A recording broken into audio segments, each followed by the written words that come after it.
परमहंस परिव्राजकाचार्य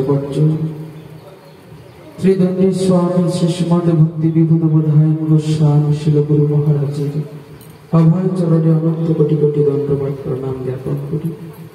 शिल गुरु महाराज এই দাসাধনের প্রতি প্রসন্ন হন। তৎপশ্চাৎ পরম আরাধ্যতম পরম গুরু পাদ পদ্ম নিত্য লীলা প্রবিষ্ট বিষ্ণু পাদ অষ্টোত্তর শতশ্রী শেষমাদ ভক্তি প্রমোদ পুরী গোস্বামী ঠাকুরের চরণে অনন্ত কোটি কোটি দণ্ডবত প্রণাম। পরম গুরুদেব তিনি আমার প্রতি অহৈত কৃপাবাণী বর্ষণ করুন। তৎপশ্চাৎ পরম আরাধ্যতম পরমেষ্ঠি গুরুপাদ পদ্ম তথা বিশ্ববন্দিত আচার্য ভাস্কর পরমহংস কুল মুকুটমণি জগৎগুরু ভক্তি সিদ্ধান্ত সরস্বতী ঠাকুর গোস্বামী শিল প্রভুপাদের চরণে অনন্ত কোটি কোটি দণ্ডবত প্রণাম। শিল প্রভুপাদ এই অধমের প্রতি প্রসন্ন হন, তিনি নিত্যকাল জয়যুক্ত হন। শুদ্ধ ভক্তি প্রবাহের ভগীরথ সচ্চিদানন্দ ভক্তিবিনোদ ঠাকুরের চরণে অনন্ত কোটি কোটি দণ্ডবত প্রণাম। সভায় উপস্থিত সভার মধ্যমণি মহারাজ, সভায় উপস্থিত পতিত পাবন বৈষ্ণববৃন্দ, বিশেষ করে আমার শিক্ষাগুরু নন্দকিশোর দাস অধিকারী প্রভু, মাতৃবৃন্দা, সকলের চরণে অধমের দণ্ডবত প্রণাম। সকলেই আমার প্রতি প্রসন্ন হন।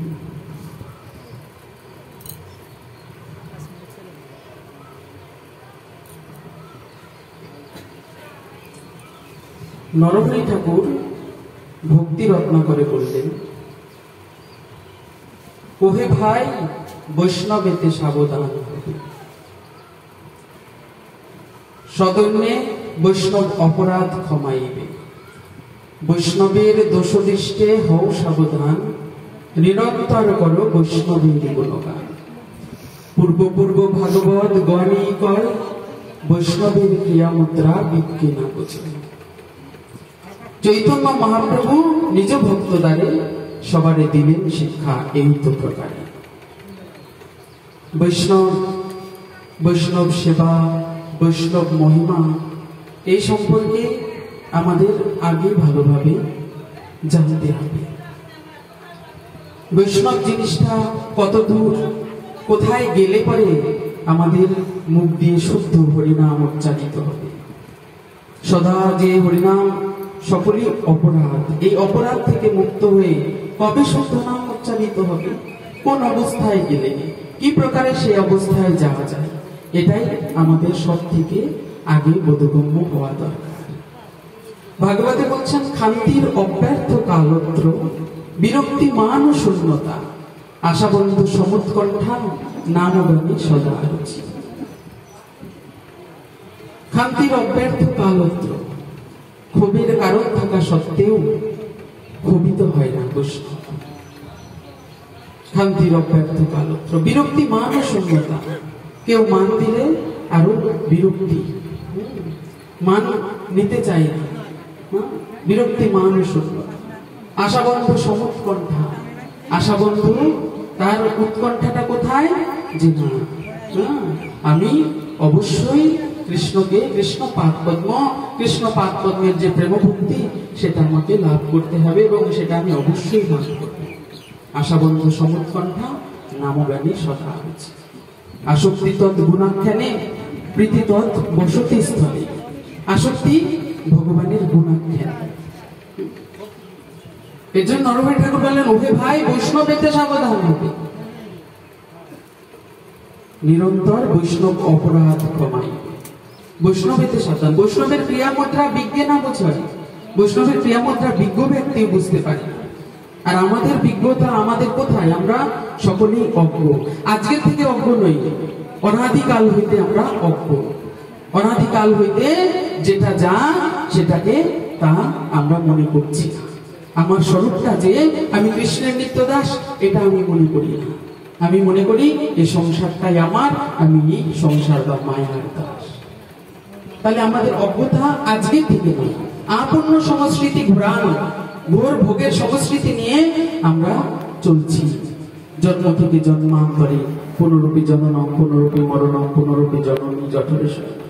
এই জন্য কবিরাজ গোস্বামী চৈতন্য চরিতামৃতে অনেকবার কোন ভাগ্যে কেহতরে কোন ভাগ্যবান জীব গুরু কৃষ্ণ প্রসাদে পায় ভক্তিলতা পেয়েছে।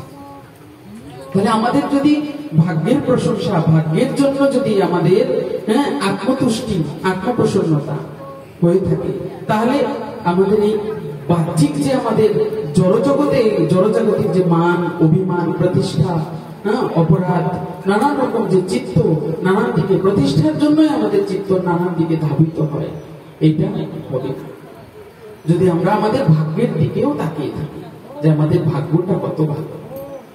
সেই ভাগ্যের দিকে তাকিয়ে আমাদের কাহারও না করে নিন্দা, কৃষ্ণ কৃষ্ণ বলে অজীব চৈতন্য প্রেম চিনি বেশি। এইরকম করে মহাপ্রভু তার বিচিত্র ভক্তদের সঙ্গে তার বিচিত্র রকম ব্যবহার, শ্রীধরের সঙ্গে যে ব্যবহার করেছে পুণ্ডরীক বিদ্যালয়ের সঙ্গে সে ব্যবহার করেননি। আবার গোবিন্দ ঘোষকে বললেন সংসার করার জন্য, তাই বলে রঘুনাথ ভট্ট গোস্বামীকে বললেন না যে তুমি সংসার করো।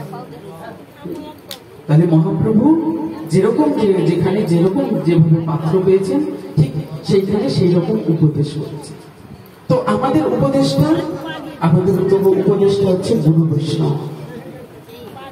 এই গুরু বৈষ্ণব, আচ্ছা আমরা শুধু গুরু বৈষ্ণবের দিকে যদি তাকিয়ে থাকি যে আমার গুরুদেব, আর তো সব বৈষ্ণব, প্রধান বৈষ্ণব গুরুপাদ, আর সকলেই উত্তম বৈষ্ণব, তাহলে আমি তাদের মুখ থেকে হরি কথা শুনবো, তাদের হরি কথা শুনে আমি আমার জীবনটাকে উন্নত থেকে উন্নত স্তরে নিয়ে যাব। এইরকম বিচার নিয়ে যদি আমরা হরি কথা শ্রবণ না করি, আস্বাদন না করি, তাহলে যেখানকার নৌকা সেখানেই থেকে যাবে, সেখান থেকে একটু এগোবে না। এর জন্য প্রচেষ্টা করতে হবে। পদ্মপুরাণে বললেন কৃষ্ণার্পিত প্রাণ শরীর বুদ্ধি শান্তেন্দ্রিয় স্ত্রী সুত সম্পদাদি আসক্ত চিত্ত শ্রবণাদি ভক্তির যশেব সাধু সততম হরির জন্য। সাধু তিতিক্ষব কারণিক শহীদ সর্বদিন নাম ভাগবতে বলছে, আরো সাধুর 26টা গুণের কথা বলছে। পদ্মপুরাণে বলছেন যে কৃষ্ণার্পিত প্রাণ শরীর বুদ্ধি। তোমাকে যদি কৃষ্ণ নাম করতে হয়, কৃষ্ণ পাদ পদ্মের ওই চরম পরম প্রেম ভক্তি যদি লাভ করতে হয়, তাহলে কৃষ্ণার্পিত, কৃষ্ণে অর্পিত হতে হবে। আমি যদি কৃষ্ণে অর্পিত হয়ে যাই, তাহলে এই জগতে আর কিছু চাওয়া পাওয়ার জন্য আমাকে দ্বন্দ্ব করতে হয় না। এই জিনিসটা, এই বোধগম্যতা, এই পরস্পর এই বোধের আদান প্রদান করার জন্যই, এই প্রীতির আদান প্রদান করার জন্যই আমাদের সাধু সঙ্গ। দদাতি প্রতিগিন্নাতি গুজ্জমাখ্যাতি পৃচ্ছতি ভুক্তে ভুজয়তে চৈব স্বরূপিত প্রীতি লক্ষণ। এই আদান প্রদান, বোধের আদান প্রদান, মচ্চিত্ত মদ্গত প্রাণা বোধয়ন্তর পরস্পরম কথয়ন্তশ্চমান নিত্যম তুষ্যন্তি জোরমন্তি। তাহলে এই রমণ সুখ লাভ করার জন্যই আমরা এই সাধু সঙ্গের ব্যবস্থা করেছি। সাধু সঙ্গে আমরা আসছি, আমাদের একের সঙ্গে একের কত আকর্ষণ থাকবে। আমরা জগৎগুরু শিল প্রভুপাদের ছত্র ছায়ায় আছি। মহারাজ ব্যাখ্যা করেছেন, আমরা ব্রহ্ম মাধ্য গৌড়ীয় বৈষ্ণব সম্প্রদায়। ব্রহ্মরুদ্র সনকজি 4 সম্প্রদায়ের ব্রহ্ম সম্প্রদায়, মাধবাচার্য আচার্য তিনি, তার নামটা রাখা হয়েছে। আর গৌড়ীয় মানে হচ্ছে স্বয়ং রাধা, তার নাম গৌরী। গৌরী থেকে এসে গৌরাঙ্গী, আমরা প্রণাম মাত্রা পাই না, গৌরাঙ্গী। তাহলে গৌরাঙ্গী থেকে গৌরাঙ্গ, সেইখান থেকে আমাদের গৌরীয়। তাহলে এত সুন্দর ধারার মধ্যে আমরা এসছি, তাহলে আমাদের চিত্ত কেন প্রসন্ন ঢুকবে? এর জন্য সবই পুংসা পরধর্ম যত ভক্তির অদক্ষতি অবৈধব্য অপ্রতিহতা জয়াত্মা সুপ্রসিদ্ধি। আত্মা প্রসন্ন হয়ে যাবে। এর জন্য সাধু সঙ্গ করে নিজেকে সেই সাধুর স্বভাবান্বিত করার একান্ত প্রচেষ্টা করতে হবে, যেন আমার জন্য কোন সাধুগুরু বৈষ্ণবের কলঙ্ক না লাগে। অনেক অপেক্ষা করে ছোট হরিদাস, অনেক অপেক্ষা করে থাকতে থাকতে দেখলেন না, এই দেহে আমি আর মহাপ্রভুর কৃপা, মহাপ্রভুর সাক্ষাৎ কৃপা, সাক্ষাৎ দর্শন আমি পাবো না। তাহলে আমি এই দেহটা আমার নষ্ট হবে, যত তাড়াতাড়ি দেহটা নষ্ট হবে তত তাড়াতাড়ি আমার মহাপ্রভুর আবার লীলা সহায় হতে পারে। এর জন্য তিনি প্রাণ বিসর্জন।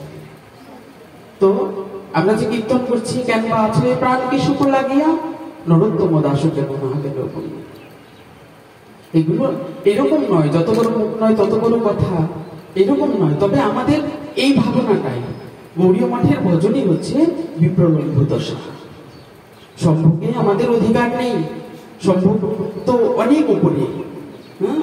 এই বিধি মার্গে, বিধিও রাগানুগা ভজনের মধ্যে আছে, কিন্তু সেই বৃদ্ধি কৃষ্ণ অনুগা। কৃষ্ণের যারা একান্ত সেবক তারা রাগাত্মিকার আনুগত্যে যারা সেবা করছে তারা রাগানুগা।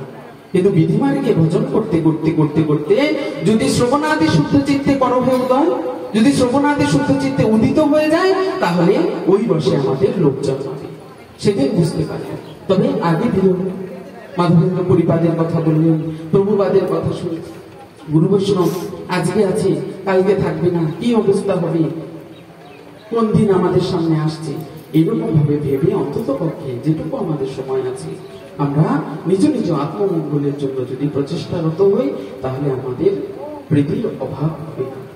আর বৃদ্ধি যদি হয় তাহলে আমাদের পরিভজন তত্ত্ব করে এগিয়ে যাবে। বাঞ্ছা কল্পতরুভ্যশ্চ কৃপা সিন্ধুভ্যেব চ পতিতানাং পাবনেভ্যো বৈষ্ণবেভ্যো। সকল বৈষ্ণবের চরণে অনন্ত কোটি কোটি দণ্ডবৎ প্রণাম জানাই। সকলে এই অধমের প্রতি প্রসন্ন হন, আর আমাকে অহৈতুকী কৃপাবাই বর্ষণ করুন, যেন সত্যি সত্যি গুরু বৈষ্ণবের আনুগত্যে জীবনটা অতিবাহিত করতে পারে।